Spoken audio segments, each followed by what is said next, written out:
My name is Paul B. Latshaw. I'm a director of golf course operations at Merion Golf Club.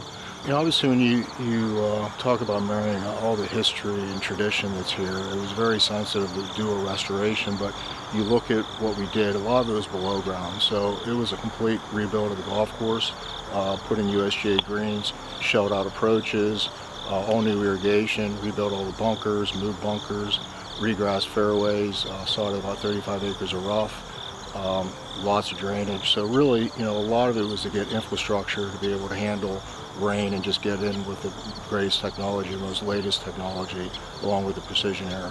So it was really great working with Gil. Obviously the sensitivity with, the hallowed grounds and the greens contours, we actually scanned them and put them back to within a 1/16th of an inch of the original contours of what they were before. So pretty sensitive about the contours. Where we expanded greens though, to recapture pin positions, a little bit of creativity where Gil would make sure that if we're expanding a green that was actually pinnable, we just didn't want to add green space for the sake of adding green space. So that's been well received, and obviously had some great announcements with future tournaments with the USGA and alliance with that organization. So it's going to be really good for the future of the game of golf and also Merion. Everything here is about playability.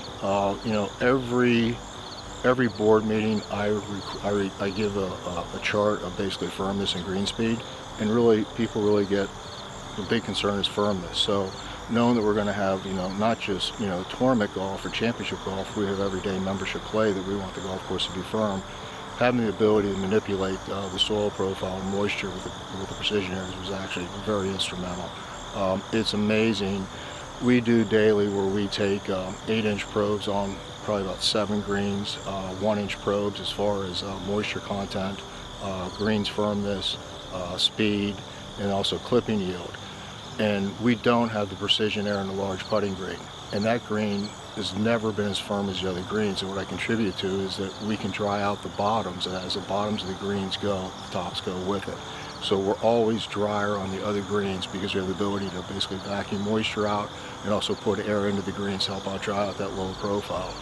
Being in the transition zone, anything we do to help out on the tough months of like July and August and still produce the conditions and not have any type of setbacks and be pushing the envelope with the firmness and speed is just another tool in the arsenal. We run vacuum sets every morning, probably anywhere from 3 to 4 hours, and then you've got pressure ambient air, you've got pressure with AC, you got pressure with electric heat 1 and electric heat 2, and also RC heat. So with the heating component, you're able to get, call it maybe 60 degrees warmer temperature in the shoulder seasons. So, so you got those functions. And, at first I really wasn't sold too much on the heat, but I actually think the heat has actually been more beneficial than I actually thought it would be going into this.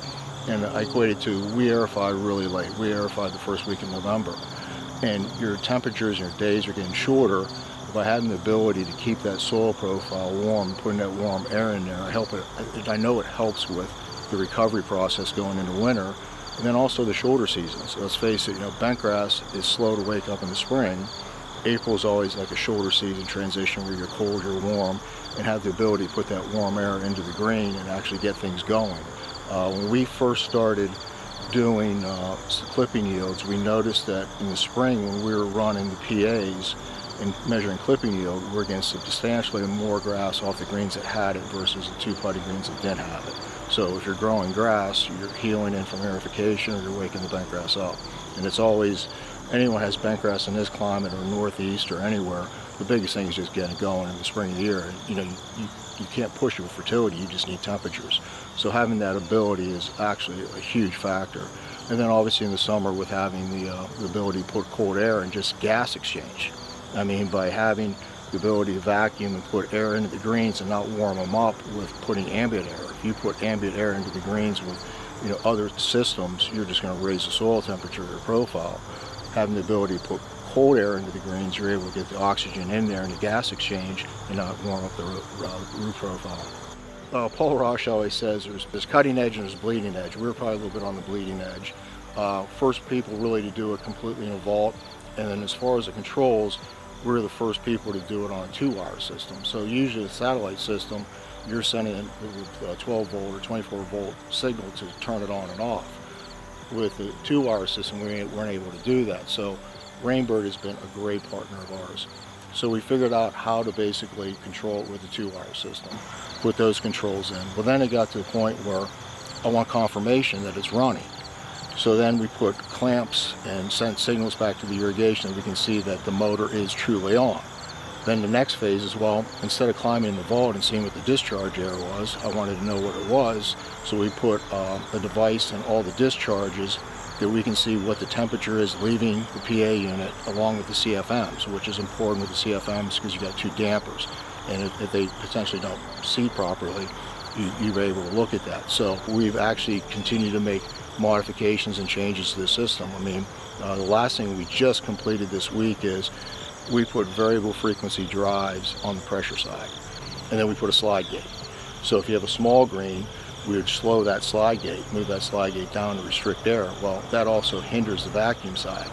So by putting the VFD on, we've taken the motor, instead of going 100%, we cut it down to 50%. And what that's doing is it's letting the air go slower into the green and actually getting colder temperatures. So last night's the first night that we ran them with these units, and the discharge air, we were about 63 degrees last night, and we're putting 40-degree air into the green.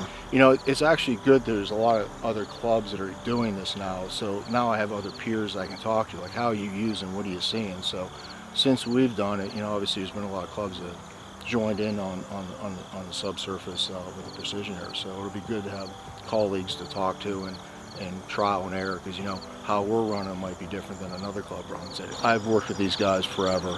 They stand behind the product, and you know, there's a lot of good products out there, but to me, I wanted to have the ability to be able to put oxygen in the profile at any time and not raise soil temperatures. We use it every day. It runs in some fashion. But really, when you get in that late season and be able to extend the growing season, late aerification, which, like I said, we aerify late November, and we do probably, you know, 17% disturbance, so the greens are pretty chewed up. You get them grown in through the winter and be able to have that warm air. And then the shoulder season with the same thing to wake the bent grass up and get things going in the spring. It's just another tool, and it really helps out agronomically.